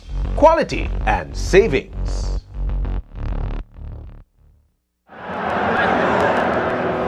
My name is Hermine Vega. El Patio Grill has been using Belize Bank for over 25 years. We only use Belize Bank at our restaurant. That's why we were able to win this trip to Europe. I had never been to Europe. We found out it was Madrid and we were excited and we went to this football match. The teams reached before the game and everybody was just outside, you know. You can't explain, the noise just roared like 3 blocks down the street, but when you got in there and you saw 70,000 people in there, that was amazing. I couldn't believe it was happening. I had to pinch myself to make sure it was real, you know, because it's a one-in-a-lifetime experience, I'd say. My lucky plus one was my son. He's 18 years old, so he was really excited and he enjoyed it as well. He said it's his best trip ever, so it's a priceless experience that we got. Belize Bank has always been there for me. Whatever transactions or whatever I need to do, they're always there for me. I would recommend everybody to use Belize Bank. It's the oldest bank in our country, and they continue to do their best. The Ministry of Sustainable Development and Climate Change through the Department of the Environment, Belize Solid Waste Management Authority, in collaboration with Belize Recyclers Association, the Scouts Association, and Oceana Belize presents a National Cleanup Day 2025 under the theme Our Belize, Our Responsibility. Bin it. Join us on Saturday, January 18, 2025, starting at 6 a.m. for a countrywide activity calling on schools, churches, communities, leaders, youth group, government ministries, NGOs, and individuals across the country to organize your own event. Select a location in your community and register today. In honor of Honorable George Price on National Service Day, we invite you to join us in keeping our communities clean, whether it's picking up trash along the highways, streets, and rivers, beautifying a park, painting a public space, or planting a tree. Your efforts can make a meaningful impact. Choose a location in your community. Register online today by visiting the Ministry and the Department of the Environment Facebook pages or contact any of our partner organizations. Deadline for registration is January 6, 2025. We need champions like you to make a huge impact. It's simple yet powerful way to improve the environment and create a beautiful, cleaner, and safer place for all of us. For more information, call 828-4855 or 822-0160. Let's unite for a cleaner Belize.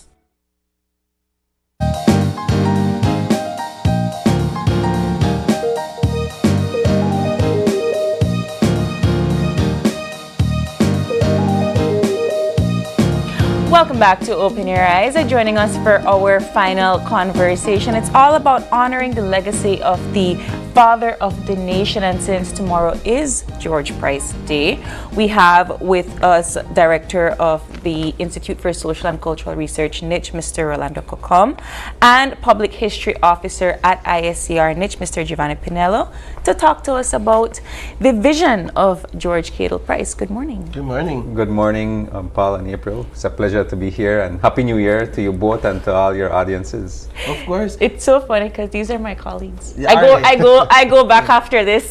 So I think we should begin the conversation with the most obvious, which is a book that is in front of us, and talk a bit about this piece and what we have here. It says, Good Belizeans, Letters from the Premier Exhibit Booklet.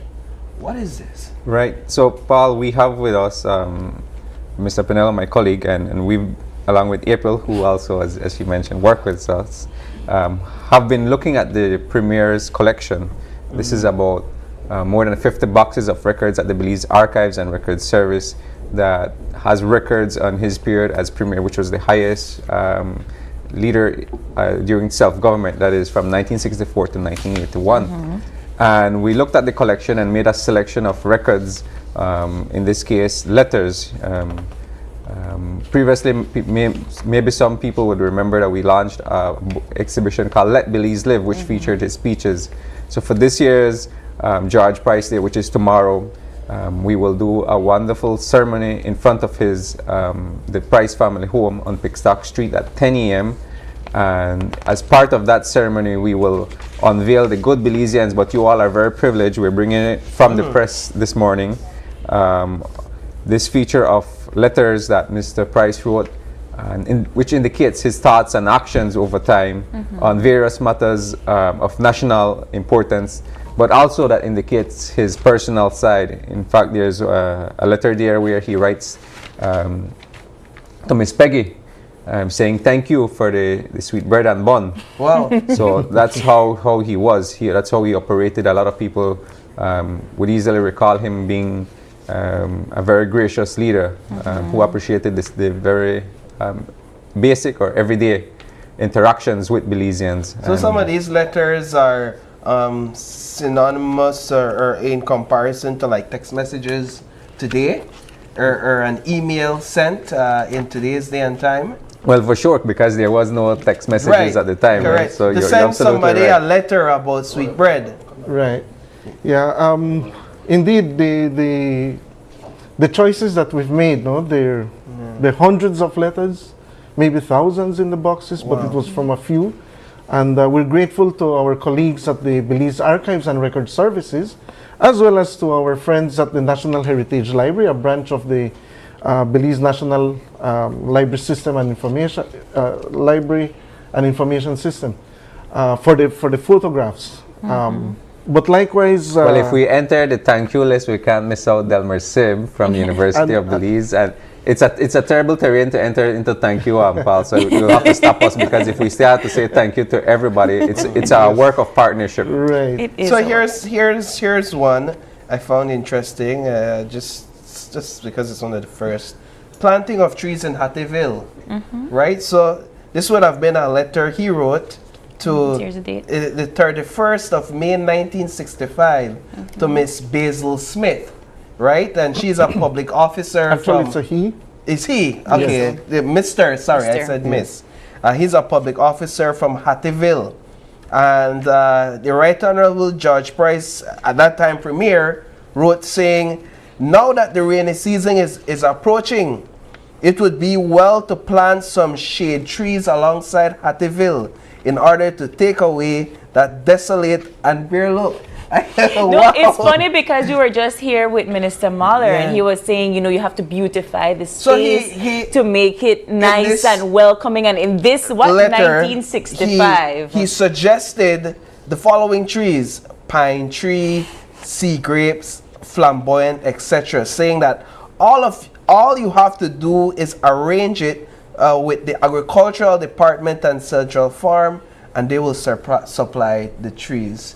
So it's a very historic document too. Even the rise of Hattieville, as we know, it's a community that surges, and I use the term surge, maybe pun intended, after the destruction of Belize City by Hurricane Hati on the 31st of October 1931. Right. And within a month, a number of individuals had been relocated to that area, which was then considered Crown lands. And in that way, then, here you have a people who have just suffered from one of the worst hurricanes in modern history, and coming into an area that is desolate, as it is. But there's a vision that the place can be transformed into a more homely space.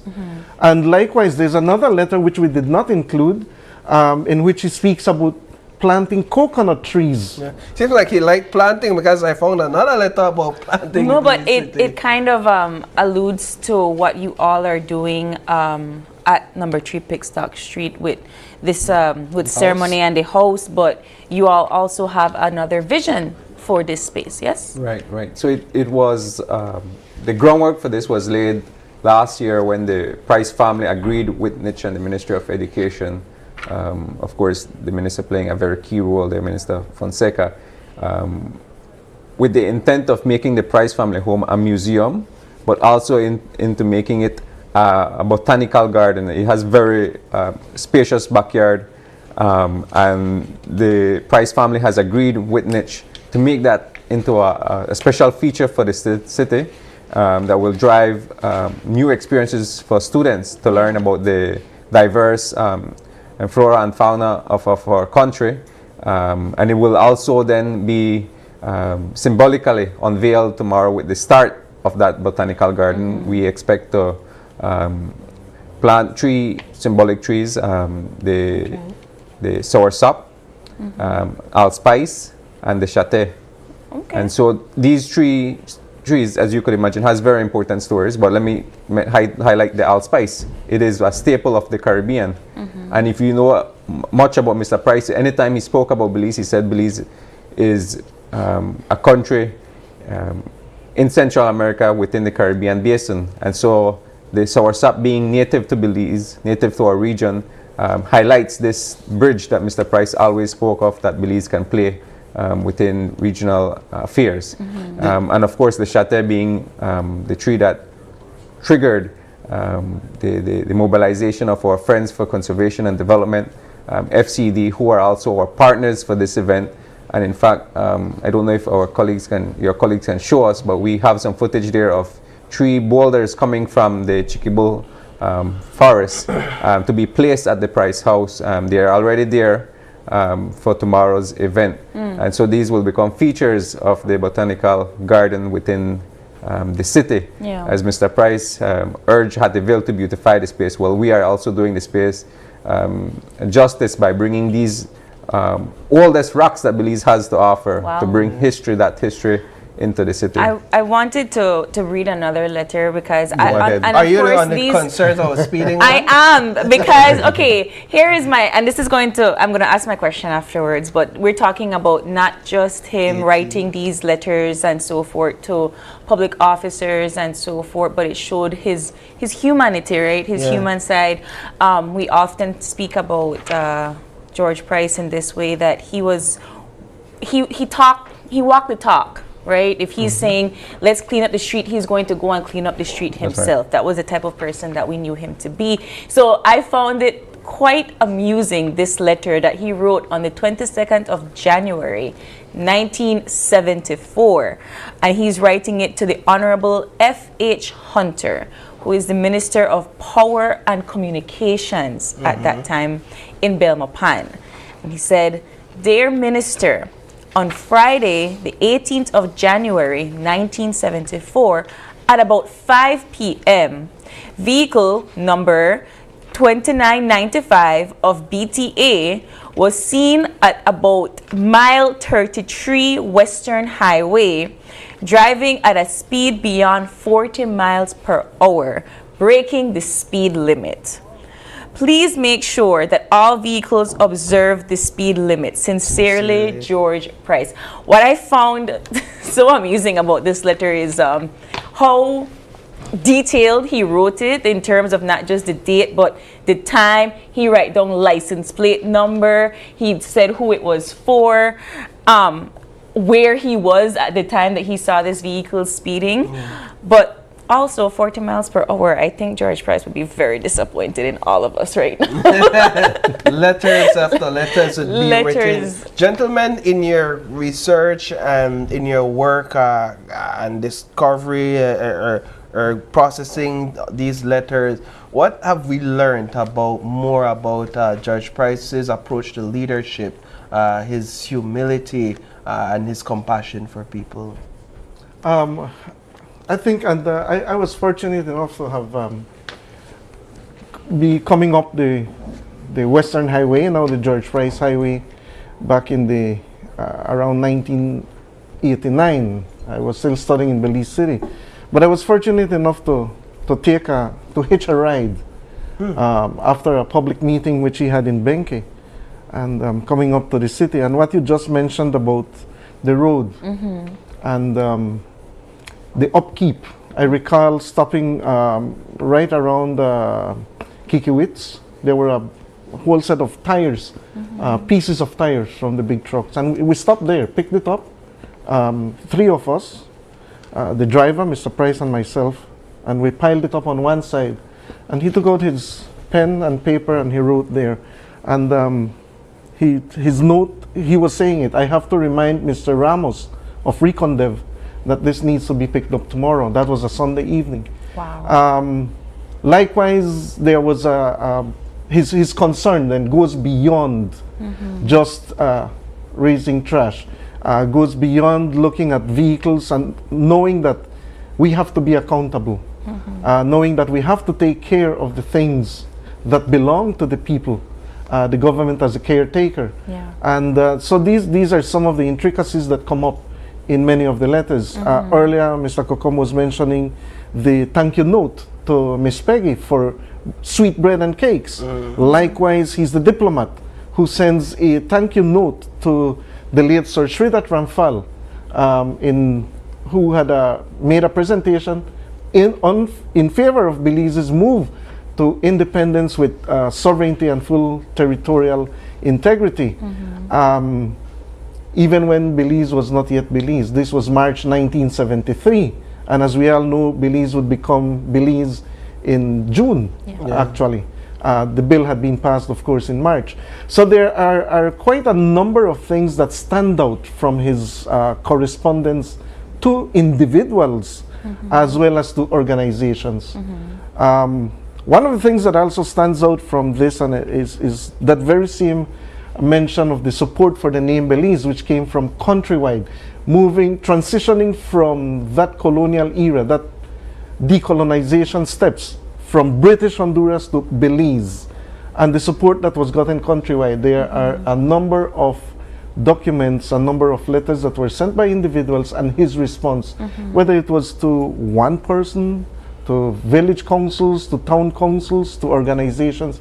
It's a myriad of information that is as relevant today as it was then. How can Belizean civilians see this booklet and get the information from it? Right. So they can come to our event tomorrow, but if you can't come, you can watch the event online and also sign up for a copy. We would like to send every good Belizean a copy of these. Also, it's free. Letters. Yes. So incredible. we have a sign up page on all our social media accounts and on the nichebelize.org website, and we would like to send them a copy. And the title for this work, Paul and April, comes from one of the letters that is in the collection, Good Belizeans. Yeah. It's a reference as well that Mr. Price would make on several occasions. In fact, many people would remember that he said that he wanted his epitaph to say that he was a good Belizean, one who went on this journey. Maybe I should read it to not. What page is Page it? 16 make a mistake. in the Good Belizeans book. The center of the booklet, page. it says, a good Belizean, one who went through life on a pilgrimage and left the world a better place than he found it. And I think that this captures much of Mr. Price's vision that we, in life, we may think that we have been served less than others, and we may have more hardships than others, but despite that, our journey should be to do good in this world, to do good for Belize, to make Belize better. And so that is the message that we are carrying for tomorrow, and that is the message that I think majority of Belizeans of this country remember Mr. Price for, that we can all contribute to make this country better. And so we are inviting teachers, tell us about the event. students, to join us virtually if possible. If it's not possible to be at the event happens at the Price family home at 10 a.m. We will have speeches, of course. We expect to hear from the Prime Minister and our Minister of Culture at tomorrow's event. We will also have the unveiling of a street exhibit. So we are making this information accessible. At a glance, you can learn at least one fact a day when you pass Pickstock Street in the city, and we expect students and teachers to also make a visit there. And we will also have the symbolic planting or inception of the botanical garden in the yard. And so the Price House has a lot of stories to tell, and I'm sure that the Price family have a lot of stories to tell. And this is a start. The work ahead is gigantic, but we are up for the challenge. Mr. Price has taught us that we, a small group of determined individuals, can change this country. And so we certainly applaud his legacy and that of all Belizeans who supported his vision and who believe in that vision up to today. And we sung the call that good Belizeans can do much more for this country. This is great work, gentlemen. And we must remind all that it's also available on the nichebelize.org page. Yes. And in the Access 501 of the Ministry of Education, Culture, Science and Technology webpage. There's quite a number of things there, memorabilia that have been 3D'd, made virtual with photogrammetry, along with our colleagues from IA, the Institute of Archaeology, as well as others. But the information has to get out. It is not just a day for, jolly making. It's more than that. It's a time for reflecting. It's a time to understand where we can do our fair share to create the Belize that has been set forth for us. And be good Belizeans. And be good Belizeans at it. Love it. Nice. Wonderful, gentlemen. Thank you so much for dropping by this morning. George Price Day 2025 is in honor of the Right Honorable George Price's birthday, January 15th. And be good Belizeans as we continue to celebrate the life and legacy of the Right Honorable George Price. We're going to take a quick break. And when we come back, we will be wrapping things up. Don't go away.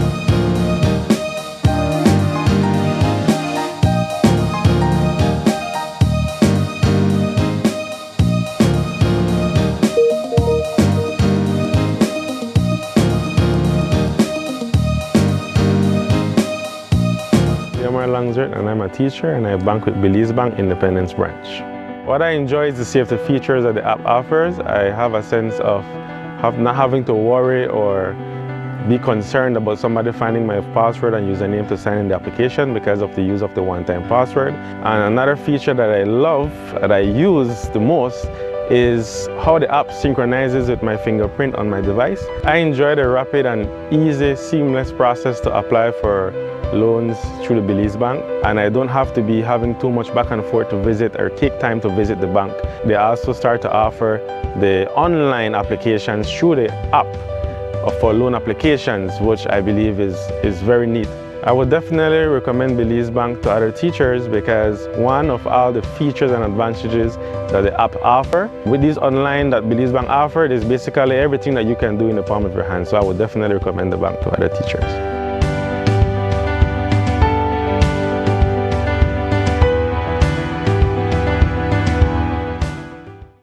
You can get so much more when you shop on credit at Quartz. Get more of the furniture, appliances, and electronic runs you love with 20% off 24+ month accounts. Get more flexibility with low monthly payments and up to 48 months to repay. Get more of what you need right away and pay later. Get more convenient repayment methods via Quartz.com, bank transfer, or in-store. Get more protection for your purchase with Quartz Super Shield. Get more value with Quartz, bringing value home. Conditions apply. Ladies and gentlemen, this is what you've been waiting for.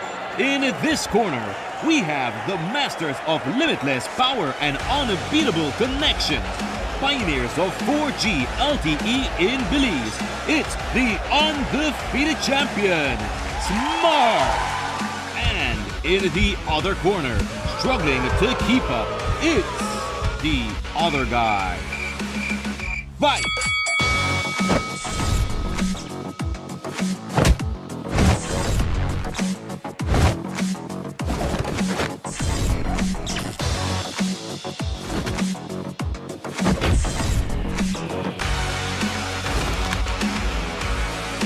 Tired of getting blow after blow from a plan with the other guys? It's time to tap out and join the winning postpaid plan provider. Smart's postpaid plans are a total knockout to the competition, and they have once again powered up their postpaid plans.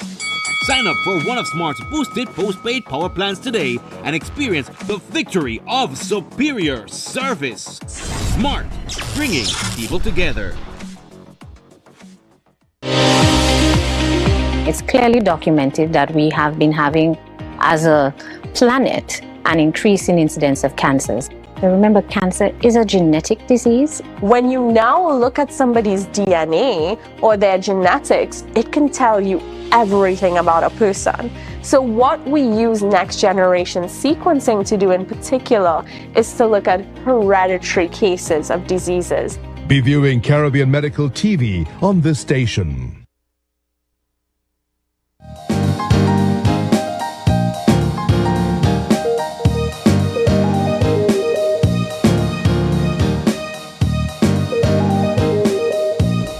And welcome back to Open Your Eyes. We want to say a big thank you to all of our guests for coming in and having the conversation with us. A big thank you to Minister Anthony Mahler to giving us that recap on the tourism industry, and of course his thoughts and his vision for 2025. And of course, I want to say a big thank you to our friends from the Institute for Social and Cultural Research, NICH, for dropping by and giving us the scoop on George Price Day 2025, which is tomorrow. So we're not going to be on air tomorrow.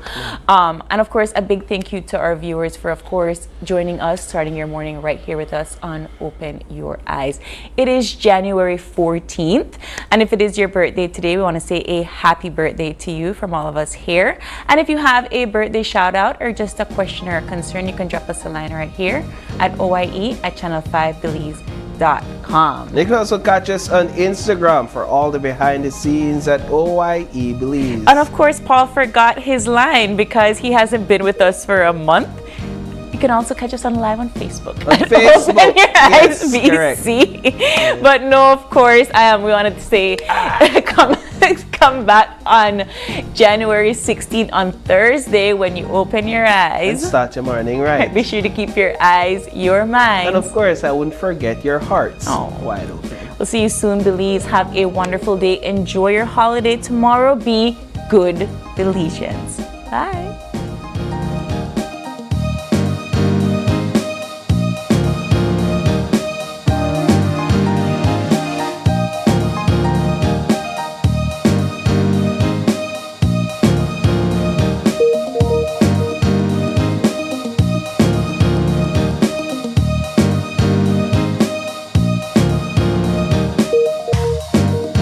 Open Your Eyes was brought to you by the Belize Bank, our country, your bank, and Smart, bringing people together.